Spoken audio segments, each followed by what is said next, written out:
ತುಮಕೂರಿಂದ ಸ್ಪರ್ಧೆ ಮಾಡ್ತೀರಾ ಮಾತಿದೆ? ಖಂಡಿತವಾಗಿ ಇಲ್ಲ. ನಾನು ಉಡುಪಿ ಚಿಕ್ಕಮಗಳೂರಿಂದ ಸ್ಪರ್ಧೆ ಮಾಡ್ತಾ ಇದ್ದೀನಿ. ತುಮಕೂರಿಂದ ಸ್ಪರ್ಧೆ ಮಾಡ್ತೀನಿ ಅನ್ನುವಂಥದ್ದು ಕೇವಲ ಊಹಾಪೋಹಗಳು. ಯಾವುದೇ ಕಾರಣಕ್ಕೆ ನಾನು ತುಮಕೂರಿಗೆ ಬರಲ್ಲ. ಇವತ್ತು ರೈತರ ಜೊತೆ ಇರೋಕ್ಕೆ ಬಂದಿದ್ದೀನಿ. ನಫೆಡಿನ ಖರೀದಿ ಕೇಂದ್ರ ಉದ್ಘಾಟನೆ ಬಂದಿದ್ದೀನಿ. ತುಮಕೂರಿಂದ ಸ್ಪರ್ಧೆ ಮಾಡುವಂತ ಯಾವುದೇ ಯೋಚನೆ ಕೂಡ ನಂಗಿಲ್ಲ. ಸುರೇಶ್ ಗೌಡರು ಬಸವರಾಜ್ ಅವರು ನಿಮ್ಮನ್ನ ತರೋದಕ್ಕೆ ಪ್ರಯತ್ನ ಮಾಡ್ತಾರೆ? ಇಲ್ಲ, ಖಂಡಿತ ಇಲ್ಲ. ಅದೆಲ್ಲವೂ ಸುಳ್ಳು.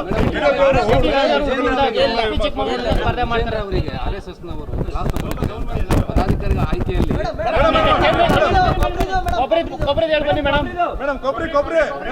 ತುಮಕೂರಿಂದ ಸ್ಪರ್ಧೆ ಮಾಡ್ತೀರಾ ಮಾತಿದೆ? ಖಂಡಿತವಾಗಿ ಇಲ್ಲ. ನಾನು ಉಡುಪಿ ಚಿಕ್ಕಮಗಳೂರಿಂದ ಸ್ಪರ್ಧೆ ಮಾಡ್ತಾ ಇದ್ದೀನಿ. ತುಮಕೂರಿಂದ ಸ್ಪರ್ಧೆ ಮಾಡ್ತೀನಿ ಅನ್ನುವಂಥದ್ದು ಕೇವಲ ಊಹಾಪೋಹಗಳು. ಯಾವುದೇ ಕಾರಣಕ್ಕೆ ನಾನು ತುಮಕೂರಿಗೆ ಬರಲ್ಲ. ಇವತ್ತು ರೈತರ ಜೊತೆ ಇರೋಕ್ಕೆ ಬಂದಿದ್ದೀನಿ. ನಫೆಡಿನ ಖರೀದಿ ಕೇಂದ್ರ ಉದ್ಘಾಟನೆ ಬಂದಿದ್ದೀನಿ.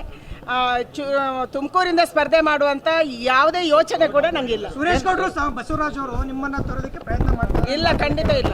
ಅದೆಲ್ಲವೂ ಸುಳ್ಳು. ಸ್ಪರ್ಧೆ ಮಾಡ್ತಾರೆ ಅವರಿಗೆ RSSನವರು ಪದಾಧಿಕಾರಿಗಳ ಆಯ್ಕೆಯಲ್ಲಿ